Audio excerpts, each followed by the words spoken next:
Let's spike podcast. नमस्कार। Let's mic सारी जहां से अच्छा में आप सबका स्वागत है। पुलिस शब्द के साथ डर शब्द अपने आप जुड़कर चला आता है, लेकिन आज हमारे स्टूडियो में ऐसे मेहमान उपस्थित हैं जिन्होंने किसी इंसान को नहीं बल्कि कैंसर को डराया है, कैंसर को डराया और डराकर भगा दिया है। ये है कांस्टेबल भगवती देवी। आइए हम उनका स्वागत करते हैं और उनसे बातचीत करते हैं। नमस्कार भगवती जी। नमस्कार जी। आप कैंसर से लड़ चुकी हैं, लेकिन लग नहीं रहा है कि कैंसर कभी आपके आसपास भी फटका था। तो मैं आपसे कैंसर से पहले आपके बचपन की कहानी जानना चाहूँगी कि आपने पुलिस सेवा में आने की कैसे सोची। मैंने क्या है कि मैं बचपन से वैसे एक छोटे से परिवार से बिलोंग करती हूँ और परिवार की स्थिति कमज़ोर थी, पढ़ाने में भी सक्षम नहीं थे घर वाले, लेकिन मेरे अंदर पढ़ाई करके और एक खाकी वर्दी पहनने का जुनून था। उस जुनून ने मेरे को मेहनत करना सिखाया और मैंने घर वालों को कहा कि चलो मुझे पढ़ाई कराओ, मैं चाहे मेहनत करके पढ़ लूँगी, घर का काम करवा के आपकी हर काम में हेल्प करूँगी और फिर पढ़ाई कर लूँगी। तो घर वाले एग्री हुए और मुझे पढ़ाने स्टार्ट किया। स्कूल जाने लगी, स्कूल जाती थी और साथ में मेरा खेलने में भी मन लगने लगा और मैं खेलना स्टार्ट कर दिया। मैंने हॉकी मेरा एक जुनून सा बन गया। हॉकी? हाँ, हॉकी मेरा एक जुनून सा बन गया। पढ़ाई में मैं बुक्स मेरे पास अवेलेबल नहीं होती थी तो मैं पड़ोस में किसी भी बच्चे से मांग लेती थी कि चलो आपने ये बुक पढ़ ली, अब मुझे दे दो, मैं पढ़ लेती हूँ। और ऐसे करके मैंने पूरी पढ़ाई की और हॉकी में मेरा इतना जुनून था कि मैं नेशनल तक पहुँच गई खेलते खेलते। और 2008 में मैं फर्स्ट टाइम में मैंने राजस्थान पुलिस का कंपटीशन दिया और उसमें मेरा सिलेक्शन हो गया। उस समय इतनी खुशी हुई और ऐसे लगा ये मेरे संघर्षों का एक इनाम है। अरे, उस समय आपकी उम्र क्या थी? उस समय मेरी उम्र 18 साल हुई थी और उसी टाइम मेरा सिलेक्शन हो तो गया। आपने 12वीं उसी समय? हाँ, 12वीं किया था, फर्स्ट ईयर में मैंने एडमिशन ले लिया था और उसी समय मेरा सिलेक्शन हो गया। घर वालों को सबको इतनी खुशी हुई। पिताजी का क्या रिएक्शन था, पहले ये बताइए। पिताजी इतने खुश हुए क्योंकि मेरे पिताजी अनपढ़ और एक किसान है, तो उनको ऐसे लगा कि चलो मेरी बेटी ने तो मेरा नाम ही रोशन कर दिया। उनको बहुत ज़्यादा खुशी हुई। आप अपने भाइयों के बीच अकेली बहन है जैसा? मैं मेरे 4 भाइयों के बीच में मैं एक अकेली बहन हूँ। मेरे बड़े भाई ने भी मेरा सपोर्ट किया। वो बोलता था कि चलो आप पढ़ाई में आपका इतना रुझान है, तो कभी कोई काम होता था तो स्कूल से घर वाले बोलते थे कि आज पढ़ाई स्कूल न जाके आज घर रुक जाओ, तो बड़ा भाई बोलता था मैं रुक जाऊंगा, चलो आपको पढ़ने में इंटरेस्ट है आप तो स्कूल घर का काम कर लेते थे? हाँ, वो मेरी हेल्प करवाते थे कि चलो आज मैं ये काम करेगी वो मैं कर लूँगा, इसको जाने दो स्कूल। और ऐसे करके मैं 12th करके फर्स्ट ईयर में थी तभी मेरा राजस्थान पुलिस में सिलेक्शन हो ही गया। यहाँ आने के बाद भी मैं गेम्स तो जारी रखी और पढ़ाई भी करती रही। मैंने ग्रेजुएशन भी किया, BA MA मैंने यहाँ के प्राइवेट वैसे कर ही लिया। अच्छा, नौकरी के साथ साथ? नौकरी के साथ साथ। और फिर घर वालों ने मेरा रिश्ता देखा और वो भी एक आर्मी वाले के साथ। 2015 में मेरी शादी हो गई। आपके हस्बैंड का नाम क्या है? मेरे हस्बैंड का नाम कमल कुमार है। सूबेदार कमल कुमार? सूबेदार कमल कुमार। और 2017 में फिर मेरी एक प्यारी सी बेटी हुई। छोटी का क्या नाम है? बेटी का नाम काव्या है। अभी वो फिलहाल 8 साल की हो गई।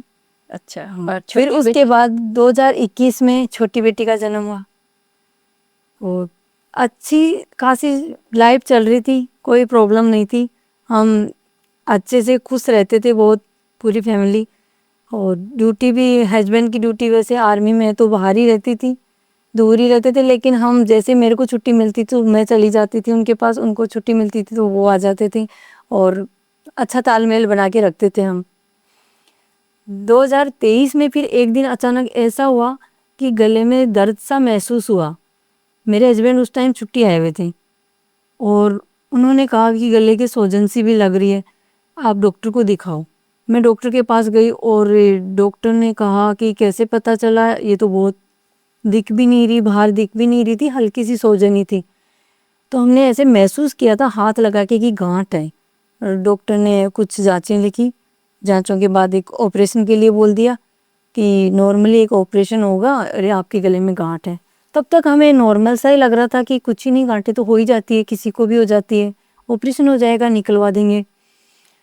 लेकिन ऑपरेशन के बाद उसी टाइम क्या, मेरे हस्बैंड की ऑपरेशन करवाने के बाद छुट्टियां पूरी हो गई थी, तो वो आसाम चले गए थे और रिपोर्ट को आना 10-12 दिन में आना था रिपोर्ट। उस रिपोर्ट में फिर पता चला कि बीमारी है कैंसर।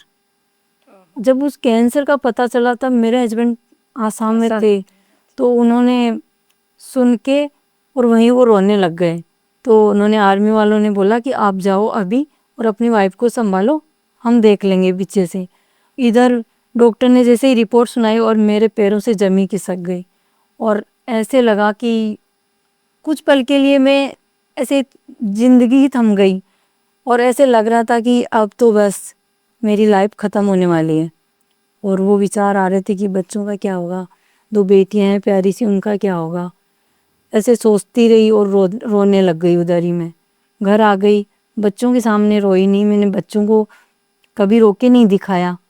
ऐसे महसूस कराया कि उनको लगना चाहिए कि हमारी मम्मा बहुत मजबूत है। और जैसे मेरे हस्बैंड आए और वो मेरे साथ ही एक ताकत बन गए, मेरे साथ खड़े रहे और इलाज के लिए मुझे लेके गई। इलाज मेरा भगवान महावीर कैंसर हॉस्पिटल में हुआ। अच्छा, जयपुर में जो जयपुर में ही, हाँ। वहाँ गए, वहाँ ऑपरेशन के लिए बोल दिया डॉक्टर ने कि ये मेजर ऑपरेशन होगा और इसमें बहुत से रिस्क भी हैं। तो डॉक्टर ने रिस्क सुनाया कि आपकी आवाज़ जा सकती है, आपके कंधे भी ऐसे रह सकते हैं, और कई रिस्क उन्होंने बताए। तो सुन के मैं डर गई, ऐसे लगा कि पता नहीं अब क्या होगा, मैं ज़िंदा रह पाऊँगी या नहीं रह पाऊँगी। बच्चों के बारे में सोचने लगी, लेकिन फिर उन बच्चों के चेहरे मेरे आँखों में आते थे और मैं सोचती थी कि अगर मैं डर जाऊँगी तो उन बच्चों का क्या होगा। तो मैं हार नहीं मानी और मैंने हिम्मत जुटाई कि चलो मैं इस लड़ाई से अब रो के नहीं, हंस के लड़ूंगी। और ऑपरेशन हुआ, मुझे कुछ दिनों के लिए वहाँ आइसोलेशन में रखा गया। अच्छा, आइसोलेशन में ऐसे वैसे पेशेंट थे, तो उनको देखकर, उनकी बुरी हालातों को देखकर और मैं डरती थी। कई लोग तो, हाँ जी, कई लोग तो वहाँ से अपनी ज़िंदगी की जंग हार कर भी जाते हुए मैंने देखा। उनको देख के ऐसे लगता था कि कहीं अगला नंबर मेरा तो नहीं आ जाएगा। और मैं खूब सोचती थी, बच्चों के चेहरे ही आते थे नज़र कि क्या होगा आगे। लेकिन फिर यही सोच लेती थी कि अगर मैं रहूँगी तो बच्चों का क्या होगा। तो फिर वापस से मैं बच्चे ही मेरी ताकत बन गई और मैं उनके बारे में सोच के वापस में हिम्मत करती थी कि नहीं, मुझे तो लड़ना है, इस लड़ाई से लड़ के जीतना है। ऑपरेशन हो गया, आइसोलेट रखा गया। उसके बाद मुझे कुछ दिनों के लिए रेडिएशन दिए जाते थे, जिसमें 1-1 महीने के लिए मुझे आइसोलेशन रखा जाता था। रेडिएशन के बाद उस आइसोलेशन में भी ऐसी हालात होती थी कि एक बंद कमरे में रखा जाता था जहाँ न कोई बच्चों के चेहरे देख पाती थी और एक बंद रूम में ही रहना होता था। कोई ऐसा संपर्क करने के लिए मोबाइल या कुछ? मोबाइल रहता था, संपर्क के लिए मोबाइल से बात करती थी कि मुझे खाना चाहिए, वो चाहिए, तो वो करवाले अवेलेबल करवाते थे। लेकिन मैं मिलने की मिल नहीं सकती थी, बहुत ही दूर रहना पड़ता था मुझे उन बच्चों से, सबसे, क्योंकि वो रेडिएशन ऐसी होती हैं कि वो खुद के लिए नहीं, दूसरों के लिए भी रिस्की होते हैं। तो डॉक्टर ने बताया था कि आपको दूरी बना के रहना है। तो वो पल बहुत ही मुश्किल था, लेकिन मैंने खुद को उस समय को ताकत में बदला और मैं उस समय मोटिवेशनल बुक पढ़ने लगी। थोड़े दिनों के बाद मैं ग्राउंड में जाने लगी, मैं योगा, एक्सरसाइज और व्यायाम करने लगी, प्राणायाम। धीरे धीरे मैदान में दौड़ने लगी। शुरुआत तो मुश्किल था, लेकिन मैंने हार नहीं मानी और दौड़ना शुरू कर दिया। जैसे ही मैं आइसोलेशन के बाद मैं डॉक्टर के पास गई और डॉक्टर ने कहा आपकी अच्छी रिकवरी हो रही है। सुन के खुशी हुई। खुद ने, मैंने अपने आप को बुक्स में, मैं जैसे subconscious mind, power of subconscious mind जैसी बुक, भगवत गीता, कई बुकें मैंने पढ़ी। उन किताबों ने मुझे यही समझाया कि असली पावर तो इंसान के अंदर है, बस पहचानने की ज़रूरत है। उनसे क्या, उन्होंने यही सिखाया कि अपने मन को अपन जैसा बनाएंगे वैसा ही बन जाएगा। हमेशा अपने आप को मोटिवेट रखती थी कि सब कुछ ठीक हो जाएगा, एक दिन मैं इस जंग को जीत जाऊंगी। और आप जीत भी गई। और मैं जीत भी गई। और जैसे हॉस्पिटल जाती थी तो मैं देखती थी कई लोगों को खाना भी नसीब नहीं होता था, कई पेशेंट होते थे दूर के होते थे, गरीब परिवार से आते थे। कई बार मैं हॉस्पिटल जाती थी तो कुछ खाना एक्स्ट्रा बना के लेके जाती थी और मैं उनको भी खिलाती थी। खिला के जो मेरी आत्मा को जो सुकून मिलता था वो शायद ऐसे लगता था कि इससे बड़ा कोई सुकून ही नहीं। और उनकी दुआओं का भी तो असर रहा ना। उनकी दुआओं का असर रहा और मैं ठीक। सच में ये सही भी है कि इलाज तो डॉक्टरों ने किया लेकिन ठीक मुझे भगवान ने भी किया। भगवान का साथ था और मैं हमेशा यही दुआ करती थी कि भगवान मेरे लिए नहीं, मेरे बच्चों के लिए मुझे ठीक करना। अच्छा, और मेरी बेटियां हैं वो मैं जब हॉस्पिटल थी तो वो रोज मंदिर जाया करती थी मेरे और पेरेंट्स के साथ। और मंदिर में दो खा के ऐसे बोलती थी, मुझे बताती हैं कि हम भगवान से ऐसे बोलते थे, भगवान हमारी मम्मा जल्दी ठीक हो जाए, हमारी मम्मा को कुछ नहीं हुआ है।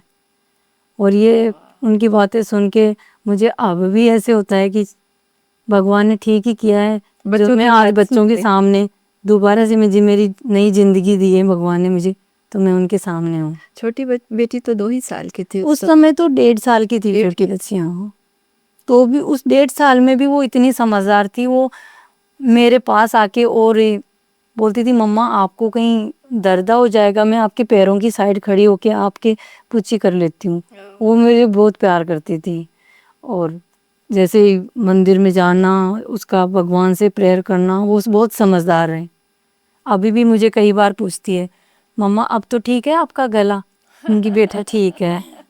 मैंने उनको कभी रोके नहीं दिखाया, पर हमेशा मैं उनके सामने हंसती रहती हूँ। कभी नहीं उनके सामने कभी नहीं रोया। मैं सोचती हूँ मेरे आंसू आएंगे तो ये कमज़ोर पड़ जाएंगी और बच्चियाँ फिर वो कमज़ोर हो जाएगी, उनको डर लगेगा, तो इसलिए मैं उनको कभी रोके नहीं दिखाया। आपके 2 ऑपरेशन हुए गले में। हाँ, वो मात्र 15 दिन के अंतराल में 2 ऑपरेशन हुई। पहला कहाँ पे हुआ? इससे पहला मेरा ये छोटा ऑपरेशन था, दूसरा मेजर ऑपरेशन यहाँ से लेके ये यहाँ तक पूरा ऑपरेशन हुआ। इसको पूरा खोला? हाँ, पूरा खोला। तो बेटियां बोलती थी, मम्मा आपके पूरे गर्दन के कट लगा है। तो बोलते कुछ नहीं बेटा, वो कुछ ठीक हो गया, अब कुछ दिक्कत थी वो ठीक कर दी डॉक्टरों ने। अच्छा, उनको भी नाम नहीं पता है? हाँ, उनको मैंने कभी नाम नहीं बताया कि मुझे ऐसी, क्योंकि कैंसर नाम ही एक ऐसा है कि इस बीमारी से एक शरीर ही नहीं, मन भी टूट जाता है। आदमी मन भी हार जाता है कि मन से भी नहीं जीत पाते। लेकिन मैंने अपने मन को भी मजबूत किया और मन को जैसे जैसे मैंने मजबूत किया, मन मजबूत होता गया और मेरा शरीर भी ठीक होता गया। और दवा भी असर करती गई। नहीं तो ऐसा शरीर हो गया था मेरे से, उठ के चला भी नहीं जाता था। मेरे में इतनी हिम्मत नहीं थी। कभी कभी तो मैं कांच के आगे जैसे देखती थी आईने में, तो ऐसे लगता था कि मैं वापस से चल पाऊंगी या नहीं चल पाऊंगी, मैं खड़ी हो पाऊंगी या नहीं हो पाऊंगी। लेकिन फिर ऐसे सोचती थी कि ये बीमारी तो है, ये सजा तो नहीं, इसको मैं जीत लूंगी। मैं हिम्मत रखी और मैंने हार नहीं मानी। पुलिस वाली स्पिरिट आपके अंदर वहाँ भी थी कि मैं इसको बदमाशी नहीं करने दूंगी। हाँ, वहाँ भी कि नहीं, मैं नहीं जीतने दूंगी इसको, मैं मुझे जीतना है। तो मैंने आज कैंसर को हरा ही दिया। आपका जो पहला ऑपरेशन था उसमें क्या ऑपरेट किया और दूसरा ऑपरेशन क्यों किया? पहला ऑपरेशन तो ऐसे लगा था कि नॉर्मली कोई गांठ होगी, तो ऑपरेशन हो गया। फिर उस ऑपरेशन के बाद वो गांठ की बायोप्सी रिपोर्ट आई तो उसमें पता चला कि ये कैंसरेज है। तब डॉक्टरों ने बोला, फिर जांचें हुई दोबारा से, तो पता चला ये तो स्पीड से बढ़ी जा रही है। जयपुर के भगवान महावीर कैंसर हॉस्पिटल गई तो उन्होंने, डॉक्टर ने कहा कि आपकी गांठें बहुत स्पीड से बढ़ रही है और ये मेजर ऑपरेशन है, अब करना ही होगा। अच्छा, हाँ। तो फिर 15 दिन बाद फिर दोबारा उस टाइम में एकदम से टूट गई थी कि अब पता नहीं क्या ही होगा। दूसरी बार फिर उन्होंने क्या ऑपरेट किया? उन्होंने गांठें निकाली और मेरी थायराइड भी निकाली। अच्छा, थायराइड भी निकाल दी उन्होंने, ऐसे कि आगे उनको ज़्यादा दिक्कत नहीं हो वही, क्योंकि गांठें इतनी स्पीड से बढ़ रही थी, उनको सब ये करना था। आप घर आए तो घर पे आपके पति का किस तरह से सपोर्ट मिला? मेरे हस्बैंड तो देखो ना, जैसे मैं बीमार थी ना, तो वो हॉस्पिटल भी जाते थे ना, तो हर टाइम मेरे साथ रहते थे, हॉस्पिटल, रूम में, हर कहीं मेरे साथ रहे, उन्होंने मेरा साथ नहीं छोड़ा। जब से आसाम से आए वहाँ भी ऐसे बोल के आ गए थे कि मैं दोबारा नहीं आऊँगा इधर, क्योंकि वो तो चाहते ऐसे सोचते थे कि पता नहीं क्या होगा। मेरे को बोलते थे कुछ नहीं होने दूंगा आपको, चाहे मैं मेरी किडनी बेच दूंगा, कुछ भी कर दूंगा, लेकिन आपको कुछ नहीं होने दूंगा, ऐसे बोलते थे। उन्होंने मुझे बहुत हिम्मत दी, उनके इस सपोर्ट से मुझे मेरी हिम्मत दुगनी हो जाती थी। और जैसे मेरे घर परिवार वाले, मेरे ससुराल वाले, उन्होंने भी, सब ने मेरा खूब सपोर्ट किया। ऐसे ही बोलते थे कि हम आपको कुछ नहीं होने देंगे, चाहे कहीं भी ले जाएंगे, हम कहीं भी दिखा लेंगे आपको, लेकिन आपको कुछ नहीं होने। और आप छोटी छोटी चीज़ों के लिए उस समय घर वालों पे ही डिपेंडेंट थी, अपना एक भी काम कर नहीं सकती। कुछ नहीं कर पाती थी मैं उस टाइम, मेरा उठना बैठना कुछ नहीं हो पाता था, नहाना धोना कुछ नहीं हो पाता था। मेरे हस्बैंड ही मुझे, मेरे को बेड पे लेटी हुई को, मेरे सिर को 10-15 दिन हो गए थे, सिर हॉस्पिटल में रही तो धो नहीं पाए। तो यहाँ जैसे ही हॉस्पिटल से आए उसी दिन मेरे हस्बैंड ने मेरे को लेटी हुई को ही बोले मैं आपका सिर अच्छे से धो दूंगा, आपकी गर्दन को हिलने भी नहीं दूंगा। और मेरे सिर को उन्होंने धोया और मेरा इतना केयर की उन्होंने कि बहुत ज़्यादा। सच में आप बहुत सच में मुझे लगता है कि मैं बहुत लकी हूँ, मेरे हस्बैंड, मुझे इतने अच्छे हस्बैंड मिले। नहीं कई तो ऐसे होते हैं साथ छोड़ देते हैं इसी बीमारी के समय। बिल्कुल ऐसी कई घटनाएं हो चुकी।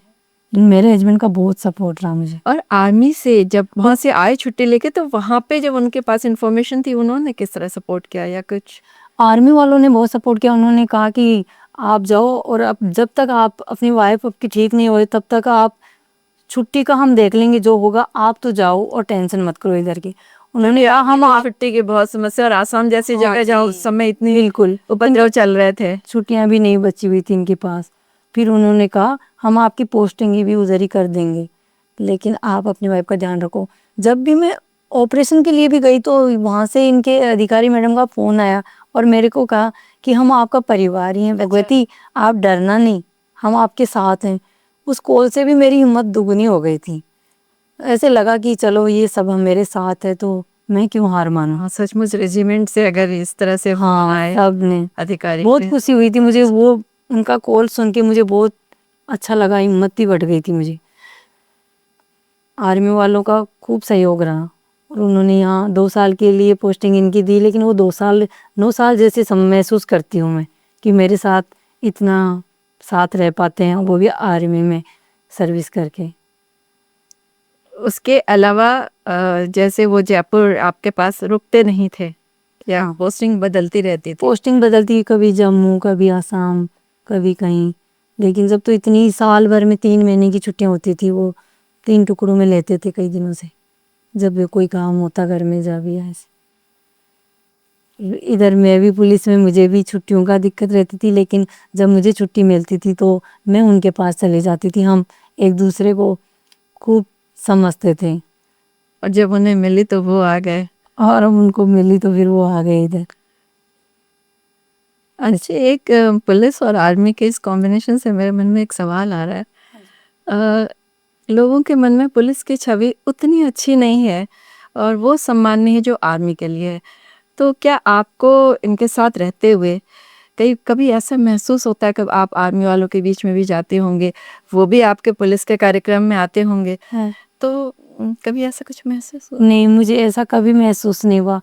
मैं भी इनके प्रोग्राम में जाती हूँ, मुझे वहाँ भी बहुत अच्छा लगता है, ये भी जाते हैं तो मेरे साथ इनको भी बहुत अच्छा लगता है। हमें कभी ऐसे महसूस नहीं हुआ कि ये पुलिस में है।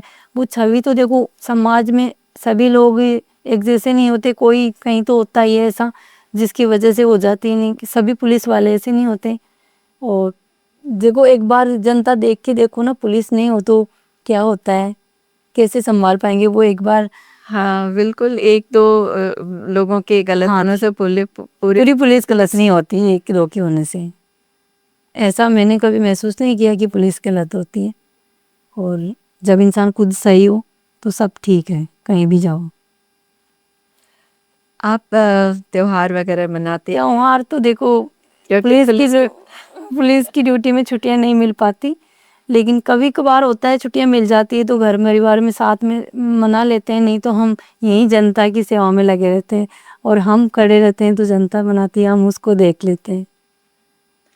मुझे ऐसा लग रहा है कि जैसे आंतरिक सुरक्षा आपके हाथ में है और बॉर्डर की सुरक्षा उनके दोनों मिलके अंदर और बाहर देश के सुरक्षा के लिए खड़े हैं। बिल्कुल। तो तभी ये त्योहार पर्व सब कुछ हम लोग यहाँ मना पाते हैं। और बहुत आप लोग जितना त्याग करते हैं आम लोगों के लिए, सच में बहुत बड़ी बात है। आप जितना हंस के ये चीज़ कह रही हैं ना, उतना आसान होता नहीं है। रहता नहीं। लेकिन आपकी स्पिरिट बहुत अच्छी है कि आप इन चीज़ों को बहुत पॉजिटिवली ले रही हैं। बिल्कुल, हम पॉजिटिव लेते हैं, हमेशा पॉजिटिव रहते हैं। ऐसे सोचते हैं कि देखो अपन पॉजिटिव हैं क्योंकि हम जनता के सामने ड्यूटी कर रहे हैं, तो जनता सुरक्षित है तो कोई दिक्कत नहीं, हम जनता के लिए खड़े हैं, पुलिस में भर्ती हुए हैं, तो हमें ऐसे नहीं होता कि हम त्योहार नहीं मना पा रहे जनता के लिए। और हस्बैंड बाहर बॉर्डर पे बाहर ड्यूटी कर रहे हैं, वो जनता के लिए कर रहे हैं, जनता की सुरक्षा के लिए, हम अंदर जनता की सुरक्षा के लिए कर रहे हैं, तो हमें तो खुशी होती है ये सब। कभी आर्मी से आपके पास कोई इस तरह के निमंत्रण आया कि आप अपनी कहानी सुनाइए? हाँ जी, हाँ जी, वो मेरे पास एक निमंत्रण आया कि हम चाहते हैं कि आपकी ये कहानी सुनाना चाहते हैं हम सबके सामने, आप सुनाओगे। तो एक दिन ऐसा हुआ जहाँ वहाँ डिप्टी सीएम दिया कुमारी मैडम भी आए थे और मैं आर्मी के प्रोग्राम में आवा प्रोग्राम था, उसमें मैंने मेरी स्टोरी सुनाई थी। आवा means army wives welfare association. हाँ जी, है ना? हाँ जी। तो वहाँ पे मुझे बहुत प्राउड है, मैं एक मेरा हस्बैंड आर्मी में, इसलिए मुझे बहुत प्राउड है। वहाँ पे उनकी क्या प्रतिक्रिया रही? आर्मी के लोग होंगे वहाँ, महिलाएं होंगी, आर्मी ऑफिसर्स की वाइफ्स होंगी, उन लोगों की क्या प्रतिक्रिया थी आपसे मिलके, क्या कह रहे थे? देखो उनको वो मिलके बहुत खुश हुए और ऐसे बोले कि हमें आपसे बहुत प्रेरणा मिली है कि आप बहुत मजबूत लेडी हो और इतने संघर्ष जिसमें आप ड्यूटी भी करते हो, एक बीमारी से भी लड़ रहे हो और अपने बच्चों को भी संभाल रहे हो और आपके हस्बैंड आर्मी में होते हुए फिर, तो उनको बहुत अच्छा लगा मेरे से मिलके और मेरी स्टोरी सुन के बहुत अच्छा लगा उनको। यहाँ आपकी ड्यूटी क्या है? जयपुर में आप कांस्टेबल हैं, लेकिन हाँ कहाँ? जी, मैं यहाँ जयपुर में कांस्टेबल हूँ, कमिश्नरेट से भर्ती हूँ और 2008 में भर्ती हुई थी। अब मेरी 17 साल की नौकरी हो गई। आपका कोई पर्टिकुलर डिपार्टमेंट है? मैं देखो, हाँ जी, मैं अभी अटैचमेंट वायरलेस में हूँ और मैं पूरी ईमानदारी से मेरी ड्यूटी करती हूँ और बहुत खुश हूँ मैं। मैंने भगवान ने मेरे को ठीक कर दिया और मैं पूरे मन से खुद को मजबूत बनाई, तो मैं आज वापस यूनिफॉर्म पहन के ड्यूटी जाती हूँ, तो सब वहाँ देख के मुझे बहुत खुश होते हैं। और वही भगवती हो आप जो पहले थी, आप उस जंग से लड़के और यूनिफॉर्म आ गए। पुलिस डिपार्टमेंट ने मेरा बहुत सहयोग किया, वो हमेशा मुझे मोटिवेट करते थे और बोलते थे कि आप ये घबराना मत, आप ठीक होके और वापस आओगे, इसी यूनिफॉर्म में वापस आओगे आप। वही भगवती, अभी मैं जाती हूँ तो वो बहुत खुश होते हैं कि बहुत अच्छा, हमें आपसे बहुत सीखने को मिला है कि देखो आप इतनी बड़ी बीमारी से, इतनी बड़ी ये कैंसर नाम ही एक ऐसा होता है कि ये शारीरिक ही नहीं, ये मानसिक रूप से भी इंसान को तोड़ देता है, लेकिन आप बहुत स्ट्रांग हो, बहुत मजबूत हो, आप इस लड़ाई से लड़के और आज अपनी ड्यूटी संभाल रही हो। ड्यूटी में बिल्कुल अनुशासन से और ईमानदारी से ड्यूटी। आप पूरे टाइम जो भी ड्यूटी आवर्स है आप पूरे टाइम देती हैं उसके? हाँ जी, बिल्कुल। डेली? कभी कोई प्रॉब्लम नहीं आई? अभी तो 2 ही साल हुए हैं आप। अभी 2 ही साल में वैसे क्या, वैसे मुझे कोई प्रॉब्लम नहीं है। कभी कभी मुझे थकान महसूस होती है ड्यूटी में, लेकिन वो मुझे याद दिलाती है उस बीमारी की कि मैं उस बीमारी से लड़ के आई हूँ। कभी ऐसा नहीं लगता कि थोड़ी सी छुट्टी लेके मैं आराम कर लूँ? ये क्योंकि ट्रीटमेंट तो अभी आपका चल रहा है ना? चल रहा है, लेकिन मुझे पता नहीं चलता। नहीं चलता। मैं अपने आप को कमजोर नहीं मानती? मानती नहीं, नहीं कराती। लेकिन डॉक्टर तो कहते होंगे ना कि तो कुछ उन्होंने प्रिस्क्राइब किया होगा मेडिसिन के साथ आपको कि आपको ये चीज़ों से दूरी रखनी है। हाँ, जैसे डॉक्टरों ने थी कि थोड़ा मैं क्या एक्सरसाइज करती हूँ, रेगुलर एक्सरसाइज नहीं छोड़ी मैं। ट्रीटमेंट के साथ मेरा डेली योगा प्राणायाम में एक्सरसाइज करती हूँ और फिर मेरी ड्यूटी भी जाती हूँ। तो मैं अपने आप वो मेरा इलाज ही समझती हूँ कि ये भी मेरा इलाज ही है, चल रहा है, तो रूटीन में रखती हूँ मैं। थकान महसूस नहीं करती, मैं पूरे दिन घर का काम भी करती हूँ, ड्यूटी भी जाती हूँ, थकान हावी होने ही नहीं देती मैं खुद को। बच्चों के साथ कैसा समय बिताते हैं? किस तरह टाइम निकाल पाती हैं? बच्चों के साथ भी वैसे मैं टाइम खूब निकाल लेती हूँ। बच्चे बच्चों मेरी ताकत मेरी बच्चे ही हैं, उनको देख के ही मेरे अंदर ताकत आई है। उनकी उसी हंसी को वो मुस्कुराती हैं, मेरे सामने आती हैं तो मम्मा आप दुनिया से सबसे अच्छी और सबसे स्ट्रांग मम्मा हो आप हमारी, ऐसे बोलती हैं। तो उनकी उस मुस्कान को देख के मेरी पूरी थकान उतर जाती है। मैं मेरी बीमारी को भी याद नहीं करती जब मेरी बच्चियाँ मेरे सामने हंसती हुई नजर आती है, तो मुझे ऐसे लगता है कि मैं जीत गई। तो आप तो जीत ही गई हैं, उसमें कोई शक नहीं है। नहीं, आपके हस्बैंड आते हैं यहाँ या आप जाते हैं, कहाँ घूमना पसंद करते हैं या कैसे समय बिताते हैं? क्योंकि दोनों बिल्कुल ऐसे फील्ड के हैं जहाँ पे टाइम पास करने के लिए टाइम ही नहीं है। मेरे हस्बैंड और हम दोनों जब छुट्टी लेते हैं, ऐसे टाइम में छुट्टी लेते हैं जब बच्चों की भी छुट्टी होती है और हम घूम के भी आते हैं, बाहर भी जाते हैं और अच्छा टाइम स्पेंड करते हैं। मेरे हस्बैंड को बहुत पसंद है मुझे हमें घुमाना, हमारे साथ पूरा टाइम मेरे हस्बैंड हमारे साथ निकालते हैं। वो कोई दोस्तों के साथ टाइम नहीं निकालते हैं, उनके कोई दोस्त नहीं, वो दोस्त नहीं रखते हैं। वो 3 दोस्त घर में है ना, 2 वो बेटी। सिर्फ तो बेटियां और पत्नी, सिर्फ बस हमें हमारे अंदर ही रहते हैं, हमारा ही टाइम हमें ही पूरा टाइम देते हैं वो। ये एक बहुत बड़ी खुशी की बात है मेरे लिए कि मेरे हस्बैंड इस टाइप के हैं, पूरा टाइम हमें देते हैं। आप गाँव जाती हैं अपने, जहाँ पे हाँ जी, हम ससुराल कहाँ है? यहाँ मेरा गोविंदगढ़ में है, चोमू के पास। अच्छा, वो ससुराल है और पीहर कहाँ है, मायका? पियर ढोड़सर उधर ही गांव है पास में ही। अच्छा, तो वहाँ जाने के लिए कैसे टाइम निकाल पाते हैं, जाते हैं? मेरे हस्बैंड हम टाइम निकाल लेते हैं, कैसे भी ड्यूटी करके भी हम टाइम निकालना आता है हमें।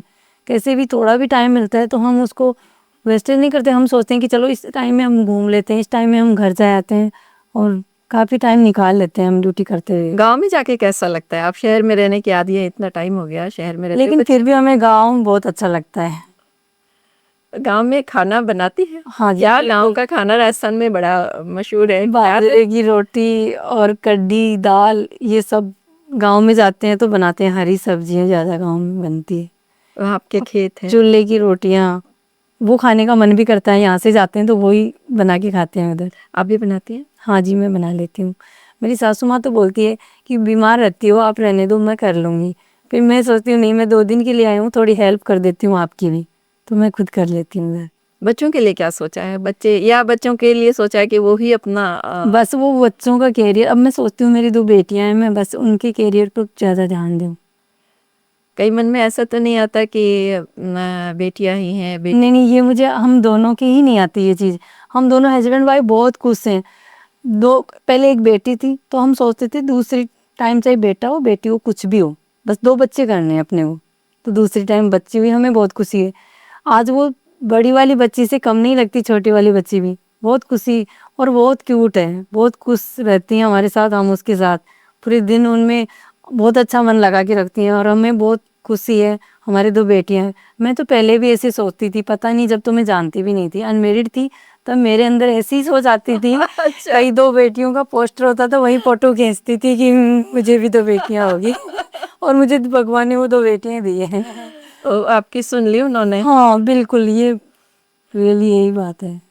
बच्चों के लिए कुछ मन में होगा कि बच्चे मेरे ये करियर लें, आपके पुलिस वाली या हस्बैंड की तरह आर्मी में जाना, कुछ मन में देखो है? अभी बच्चे बच्चे बहुत छोटे हैं। फिर भी एक होती है ना लालसा। हाँ, बच्चे बहुत छोटे हैं लेकिन बच्चियाँ खुद ही बोलती हैं मम्मा हमें भी ऐसे पुलिस ऑफिसर बनना पसंद है। एक बोलती है मुझे फौजी अच्छा। बनना पसंद है। अच्छा, मुझे अभी इसका मतलब दोनों बेटी ने बांट लिया है, दोनों एक एक एक पिताजी के पद चिन्हों पे जाएगी, एक आपके जाएगी। हाँ जी बिल्कुल, वो ऐसे ही करती हैं।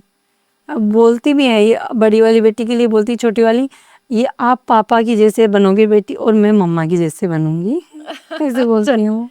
उन दोनों को घर में ही आदर्श मिल गए अपने अपने। हाँ जी बिल्कुल। आप हमारे दर्शकों से कुछ कहना चाहेंगे? आपने जिंदगी में जो देखा है, सहा है और फिर उसको जीत कर आगे बढ़ी हैं, अगर मन में कोई ऐसी बात है जो बताना चाहें? देखो अंत में मैं यही कहना चाहती हूँ कि कैंसर ने मुझे तोड़ने की कोशिश की, लेकिन मैंने उसी को ही अपनी ताकत बना ली। अब मेरा लक्ष्य ये है कि जिन लोगों को ये बीमारी या कोई भी कठिनाई है, उन्हें ये एहसास दिलाती हूँ कि हौसले से बड़ी कोई दवा नहीं है। हौसला होना चाहिए इंसान के अंदर।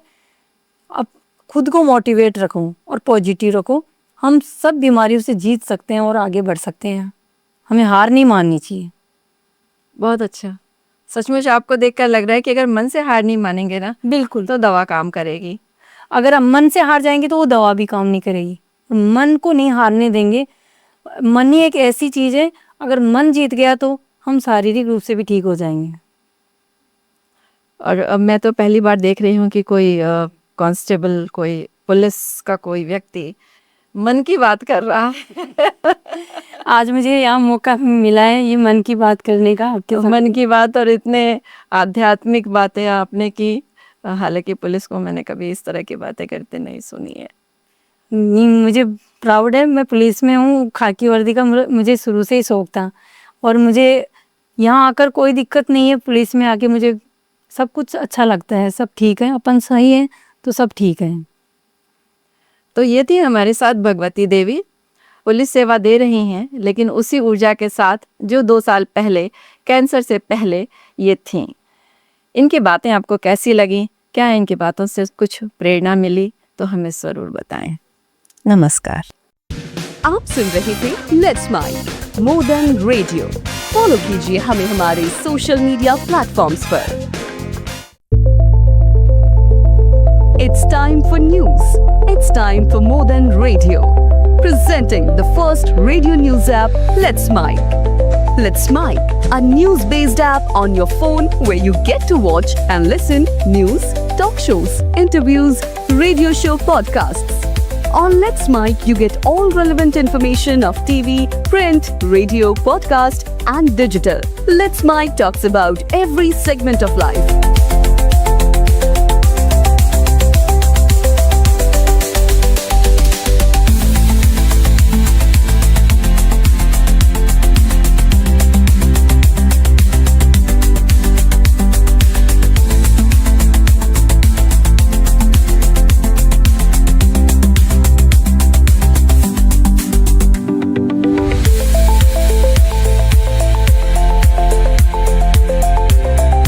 Download the app now from Play Store. Available both on Android and iOS mobile phones. Follow us on YouTube, Instagram, Twitter, LinkedIn, Facebook, Telegram, WhatsApp, Snapchat. Let's talk, let's connect, and let's mic.